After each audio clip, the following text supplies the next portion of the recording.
Good morning FI. तो चलिए start करते हैं आपका इनऑर्गेनिक जो पहला पेपर का जो फर्स्ट चैप्टर जो मैं बोलने वाली थी।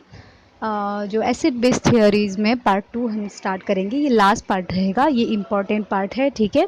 तो इसमें जो भी पार्ट मैं एक्सप्लेन कर रही हूँ बहुत इंपॉर्टेंट है। इसमें के बहुत सारे क्वेश्चंस आपको फाइनल एग्जाम में देखने को मिलेगा, ठीक है। तो चलिए स्टार्ट करते हैं। आज का जो कॉन्सेप्ट है हम लोग डिस्कस करने वाले हैं वो है HSAB। HSAB यानी कि हार्ड सॉफ्ट एसिड बेस, ठीक है। इसको कौन प्रपोज किया? इसको जो प्रपोज किया वो साइंटिस्ट है R.G. पियर्सन। HSAB कॉन्सेप्ट जो है उसको प्रपोज किया है R.G. पियर्सन ने प्रपोज किया। So the classification of Lewis acid और लेविस बेसिस जो है हमारे, उसको as a hard acid and hard base, यानी कि हार्ड और सॉफ्ट दोनों एसिड और base. So here he has taken this classification of Lewis acid and Lewis base, both hard and soft, to explain the differences in the relative base strength towards the various Lewis acids. So यहाँ पर उन्होंने कुछ elements को लिया गया है, metals को लिया गया है, उसको मेंशन करने के लिए with their oxidation state. So you can see here on the basis of study of metal complexes, Erland और S Chart, J और Davies, NR, इन्होंने मेटल आयन्स और लिगैंड्स को क्लासिफाइड किया एजो A और B नेमिंग देकर according to their bonding, ठीक है, यानी कि बॉन्डिंग के मुताबिक. सो क्लास ए मेटल जो होते हैं मेटल आयन्स, जैसे कि उनके अंदर कौन से आते हैं? They includes of those alkali metals, alkaline earth metals आते हैं, और लाइटर जो ट्रांजिशन मेटल्स है इन हायर ऑक्सीडेशन स्टेट, जैसे कि टाइटेनियम है जिसका oxidation state carrying +4, chromium, iron, cobalt and H+, ठीक है. तो ये जितने भी है they are belongs to the class A metal ion, okay. So in the class B metal ions, उसमें क्या होता है, यहाँ पर हैवियर ट्रांजिशन मेटल्स आएंगे जिसकी ऑक्सीडेशन स्टेट क्या रहेगी, वो कम रहेगी, which means those are carrying a low oxidation state, जैसे कि कॉपर प्लस हो गया, silver plus, mercury plus 2, palladium +2, platinum +2, cadmium +2, titanium plus, tellurium +4. ये जितने भी हैवियर ट्रांजिशन मेटल्स है, ठीक है, जिसके पास लोअर ऑक्सीडेशन रहेंगे, इसको हम क्या बिलोंग करेंगे, यानी कि इसको हम किस में इंक्लूड करेंगे? These are belongs to the class B metal ions, okay. So यहाँ पर this according to the Pearson concept के मुताबिक जब मेटल आयन्स क्लास ए जो है उसको एज अ हार्ड एसिड बताया गया है, और मेटल आयन जो क्लास बी पे बिलोंग करते हैं उसको हम सॉफ्ट एसिड बुलाया गया है. सॉफ्ट एसिड क्या हुआ है यहाँ पर? ट्रांजिशन मेटल हैवी है, लोअर ऑक्सीडेशन स्टेट है, ठीक है. और क्लास ए क्या है? लाइटर ट्रांजिशन है जिसके पास ज़्यादा ऑक्सीडेशन रहेगा, यानी कि हायर ऑक्सीडेशन स्टेट है, ठीक है. सो चलिए देखते हैं. और सिमिलरली क्लास बी के जो है उसमें see here similarly the ligands which bind, जो लिगैंड क्लास ए मेटल पे बाइंड करते हैं they are called as a hard acid, sorry hard base जिसको बोलते हैं, और लिगैंड्स जो बाइंड करते हैं क्लास बी मेटल आयन्स को, जिसको सॉफ्ट बेसिस बोला गया है, ठीक है. तो चलिए हार्ड बेसिस जिसको क्लास ए बेसिस बोलते हैं वो उसके बारे में सबसे पहले देखते हैं, ठीक है. So the basis in which, जिसमें डोनर एटम रहेगा, जैसे कि हमारा नाइट्रोजन, ऑक्सीजन, फ्लोरीन जो है, they prefer to coordinate the proton. So these donor atoms in a variety bases are high electronegativity, ठीक है. सो ये जो डोनर एटम्स है एक बहुत सारे वेराइटी बेसिस में जिनकी इलेक्ट्रोनेगेटिविटी ज़्यादा है, जिसकी डोनर एटम्स की, ठीक है. सो अब लो इनका जो है अगेन हायर इलेक्ट्रोनेगेटिविटी है and low polarizability and are hard to oxidize, okay.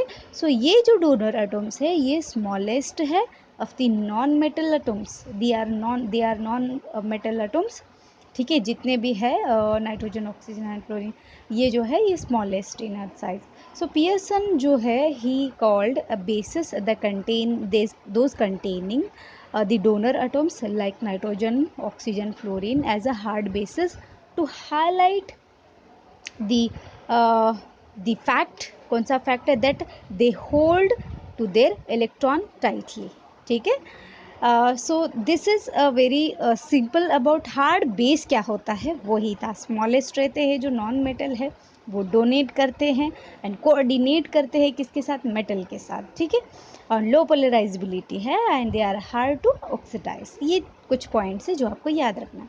चलिए सॉफ्ट बेसिस यानी कि क्लास बी बेसिस देखते हैं, ठीक है। सॉफ्ट बेसिस जो है यहाँ पर, द बेसिस वो बेसिस इन विच जिसमें डोनर एटम है जैसे कार्बन, फॉस्फोरस, सल्फर, ब्रोमीन और iodine, they preferred to coordinate with mercury Hg। So ये जो है जिनके पास ये जो डोनर एटम्स है इनकी इलेक्ट्रोनेगेटिविटी कम है एंड पोलराइजेबिलिटी क्या है, हाई है and they are easy to oxidize, जल्दी ऑक्सीडाइज हो जाते हैं, आसानी से ऑक्सीडाइज हो जाते हैं। सो इनको पियर्सन क्या बोला, इन बेसिस को जो डोनर एटम्स है इनको एज अ सॉफ्ट बेस बोला गया है, ठीक है। सो ये था आपका HS यानी कि हार्ड बेस और soft base, class A class B. अब हम नेक्स्ट देखेंगे हार्ड एसिड और सॉफ्ट एसिड, ठीक है। एंड वन मोर थिंग जो ऊपर चैट में दिख रहा है, classification of hard and soft acid as well as base, जो टेबल नंबर 2.1 है, इट इज़ वेरी इंपॉर्टेंट। ये जितने भी एग्जाम्पल्स है जो एलिमेंट्स है, जो मेटल्स है जो कैरी कर रहे हैं ऑक्सीडेशन स्टेट, अपना चार्ज कैरी कर रहे हैं, वो बॉर्डर लाइन यानी कि इंटरमीडिएट बिटवीन हार्ड एसिड और सॉफ्ट एसिड के बीच में आता है, वो border acid, border line acid आता है। वैसे ही बेसिस में हार्ड बेस और सॉफ्ट बेस के बीच में जो मॉलिक्यूल्स, जो एलिमेंट्स आएंगे वो क्या रहेगा, जो एटम्स रहेंगे वो बॉर्डर लाइन बेसिस रहेंगे, ठीक है। तो चलिए देखते हैं। अभी तो एसिड का हो गया, सॉफ्ट और हार्ड, बेस का हो गया है। अभी हम देखते हैं हार्ड एसिड और हार्ड एसिड और सॉफ्ट एसिड के बारे में, ठीक है। सो यहाँ पर टेबल में जो दिखाया गया है उससे क्लियर होता है कि जो क्लास ए एसिड है वो क्या करते हैं, एक्सेप्ट करते हैं, they are acceptor atoms in them, जिनकी क्या रहेगी, साइज़ बहुत छोटी रहेगी और हाई पॉजिटिव चार्ज, जो पॉजिटिव चार्ज कैरी कर रहे हैं, इनकी ऑक्सीडेशन स्टेट जो है उनकी हाई रहेगी और उनके पास कोई भी अनपेयर्ड इलेक्ट्रॉन बिल्कुल भी नहीं रहेगा, ठीक है, उनके वैलेंस शेल में। सो ये बहुत इंपॉर्टेंट है, आपको याद रखना। और एक चीज़ जो इनकी प्रॉपर्टी है वो कहाँ लीड करती है, they lead to high electronegativity और लो पोलराइजेबिलिटी पे, ठीक है। सो इनको पियर्सन ने क्या बोला गया है, लेविस एसिड्स जो है दे आर हार्ड एसिड्स है, जिनकी क्या है, स्मॉल साइज है, हाई पॉजिटिव चार्ज है, इनके पास कोई भी अनपेयर्ड इलेक्ट्रॉन नहीं है एंड हाई इलेक्ट्रोनेगेटिविटी और लो पोलराइजेबिलिटी है, ठीक है। सो नेक्स्ट जो है जैसे कि सॉफ्ट एसिड जो है, क्लास बी एसिड जो है हमारा, उसमें क्या रहेगा, so the class B Lewis acids they usually acceptor atoms in the large size, okay, इनकी जो साइज रहेगी वो लार्ज रहेगी और इनके पास जो चार्ज कैरी कर रही है ये कम पॉजिटिव चार्ज कैरी कर रही है, they carrying a low positive charge and they contain unshared electron pairs, जैसे कि किसमें, पी और डी ऑर्बिटल इलेक्ट्रॉन्स रहेंगे इनके वैलेंस शेल में। सो ये जो प्रॉपर्टीज़ है ये they leads to high polarizability but low electronegativity. So Pearson ने इनको क्या क्लासिफाइड किया है, as a soft acids. So ये कुछ पॉइंट्स है बहुत इंपॉर्टेंट है, याद रखना है, ठीक है। जो नेक्स्ट पॉइंट रहेगा वो आपका जो प्रिंसिपल है हमारा HCB का प्रिंसिपल है वो बहुत इंपॉर्टेंट है, वो सिर्फ एक ही सेंटेंस में है, ठीक है, वो मैं बताऊंगी क्या है। So on the basis of classification of all the Lewis acids और लेविस बेसिस एज हार्ड और सॉफ्ट, जो उनके बेसिस पे पियर्सन एक रूल को एक स्टेटमेंट दिया एक रूल में, to predict the qualitatively the relative stability of the complex. वो रूल क्या है, हार्ड एसिड जो है वो प्रेफर करता है to bind to hard base, hard acid क्या करता है, बाइंड करता है हार्ड बेसिस पे, और सॉफ्ट एसिड जो है वो बाइंड करता है सॉफ्ट बेसिस पे। ये लाइन जो है वो बहुत इंपॉर्टेंट है, ये याद रखना। Very simple, hard acid prefers to bind to hard bases and soft acid prefers to bind to soft bases, ठीक है। ये बहुत इंपॉर्टेंट रूल है, ठीक है। So this is about the hard acid and hard base, और उसका एक रूल उसने दिया था, यानी कि हार्ड एसिड HSAB प्रिंसिपल जो एक सेंटेंस में पियर्सन ने दिया था वो इम्पोर्टेंट है, ठीक है। सो अब हम देखेंगे जो HSAB प्रिंसिपल का थियोरी है, इसमें जो हेल्प करने वाला है, यानी कि इस चीज़ को और डीपली डिस्कस करने में, एक्सप्लेन करने में कुछ दो पॉइंट्स जो है वो बहुत ही इंपॉर्टेंट है। The theories underlying the HSAB principle वो रहेगा आयन कोवेलेंट थ्योरी और the pi bonding theory of Chatt एक जो साइंटिस्ट था उसके मुताबिक क्या है ये पाई बॉन्डिंग थ्योरी, वो दोनों देखते हैं। ये दो चीज़ जो है इम्पॉर्टेंट है इस टॉपिक में। देन ये टॉपिक ख़त्म हो जाएगा, फिर हम लोग जो इनऑर्गेनिक का पेपर 2 है वो डिस्कस करते हैं। तो चलिए देखते हैं the theories underlying this principle, HSAB principle. Okay, so these two important points which explain this principle they are discussed here. सो सबसे पहले आयन और कोवेलेंट थियोरी, ठीक है। यहाँ पर आप देखो हार्ड एसिड जो है they are suppose to bind the base, कौन सा बेस, हार्ड बेस, ठीक है। So by the ionic force, ionic force क्या होता है, आयनिक फोर्स क्या होता है, जिससे आयनिक बॉन्ड फॉर्म हो रहा है, the electrostatic force of attraction between positive charge और नेगेटिव चार्ज मेटल और नॉन मेटल के बीच में जब होता है, ठीक है। तो यहाँ पर लेविस एसिड जो है विथ हाई पॉजिटिव चार्ज, हमारा लेविस एसिड जो है हाई पॉजिटिव चार्ज और क्या है स्मॉल साइज, ठीक है। ये किसको फेवर करता है, will favour ionic bonding while this Lewis bases of a large negative charge and a small size would favor such ionic bonding, ठीक है।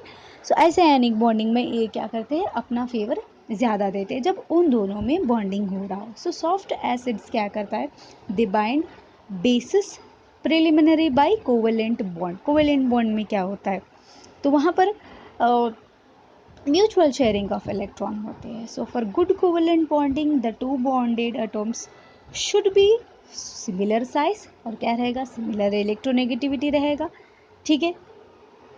For in many soft acids ionic bonding they will be weak या फिर non existent रहेगा, क्यों, क्योंकि लो charge रहेगा और absence of charge भी हो सकता है, ठीक है, आयनिक बॉन्ड में। सो यहाँ पर कोवेलेंट और ionic bond both the hard and soft, the small size carrying positive charge, high positive charge, a high negative charge that would favoring this ionic bonding and covalent bonding for the soft acids. This explain the more about HSAB principle to summarize about more this HSAB. Okay, so ये बहुत easy है ion और covalent theory, इसमें main क्या explain कर रहा है वो चीज़ आप याद रख लो, ठीक है। दूसरा हम लोग देखेंगे with figure, you can see जो फिगर नंबर 5.1 है जो एक्सप्लेन कर रहा है about this second theory of Chhath scientist, जो अकॉर्डिंग टू छठ के मुताबिक क्या है, क्लास बी के जो एसिड्स है वो देखते हैं क्या है, ठीक है। So the second one the pi bonding theory of Chatt, so according to this theory there is a pi bond formation. इस थियोरी के मुताबिक क्या है, पाई बॉन्ड फॉर्मेशन होता है, यानी कि unsaturation formation, there is a presence of double bond, ठीक है। जब सॉफ्ट एसिड कंबाइन होता है सॉफ्ट बेस के साथ, यानी कि सॉफ्ट इंट्रैक्शन, इसको क्या बोलते हैं, सॉफ्ट इंट्रैक्शन बोलते हैं। सो अकॉर्डिंग टू छठ के मुताबिक द क्लास बी एसिड्स जिसमें क्या रहते हैं, लूजली हेल्ड रहते, इतना टाइटली इलेक्ट्रॉन हेल्ड नहीं रहते अपने आउटर डी ऑर्बिटल्स में, which can form the pi bonds by the किसके ज़रिए, donation to the ligands, ligands को डोनेट करते हुए। यहाँ पर आप देख रहे हो मेटल और लिगैंड के बीच में ओवरलैप हो रहा है, आप देख रहे हो। सो एल मतलब the ligands with P orbital and M is your metal atom suitable for bonding with the p orbital with their ligand, ठीक है। for soft acid, soft base में क्या होता है, d orbital is filled, it is important, soft acid base दोनों भी d orbital is filled and p orbital is empty, ठीक है। एंड हार्ड के लिए, दोनों हार्ड एसिड हार्ड बेस के लिए d orbital क्या रहेगा, एम्प्टी रहेगा, लेकिन p ऑर्बिटल क्या रहेगा, फिल्ड रहेगा। ये इंपॉर्टेंट है याद रखना, ठीक है। ऐसे लिगैंड्स जहाँ पर डोनेट हो रहा है to form the pi bonds, ठीक है, क्यों? क्योंकि हमारे जो क्लास बी के इलेक्ट्रॉन्स है they contains loosely electron their outer D orbitals, ठीक है। So such ligands are those जिसमें एम्प्टी डी ऑर्बिटल्स है, ठीक है। Empty D orbitals are available on the basis of atoms, जैसे कि फास्फोरस, ठीक है, आयोडीन रहेगा, या फिर सल्फर रहेगा, आर्सेनिक रहेगा, ये सब रहेंगे, ठीक है। सो क्लास ए एसिड्स दूसरे हैंड में अगर दे हैव इलेक्ट्रॉन आउटर में टाइटली हेल्ड रहेगा, but also they will have empty orbitals and not too high in energy. Basic atoms जैसे कि फ्लोरीन और oxygen, they would form the pi bonds by donating the electron from the ligands to the empty orbitals of metal. Okay, so ये एक चीज़ आपको याद रखना बहुत ज़रूरी है, सॉफ्ट के लिए डी ऑर्बिटल फिल रहेगा, पी ऑर्बिटल एम्प्टी रहेगा, और हार्ड के लिए डी ऑर्बिटल एम्प्टी रहेगा, पी ऑर्बिटल फिल्ड रहेगा। Okay okay, so here you have seen the some applications जो इम्पोर्टेंट है, सिर्फ एप्लीकेशन के पॉइंट्स याद रखना, जैसे कि this HSAB principle extremely useful for the explaining of occurrence of metal in nature, ठीक है, और सॉल्युबिलिटी ऑफ द कंपाउंड की सॉल्युबिलिटी को एक्सप्लेन करने में हेल्प करता है, और प्रेडिक्ट करने में यानी कि जानने में, ठीक है, और फाइंड आउट करने में किसका nature of the bonding in complexes, ठीक है, ऑफ एम्बिडेंटेड लिगैंड्स में, ठीक है, ये इंपॉर्टेंट है।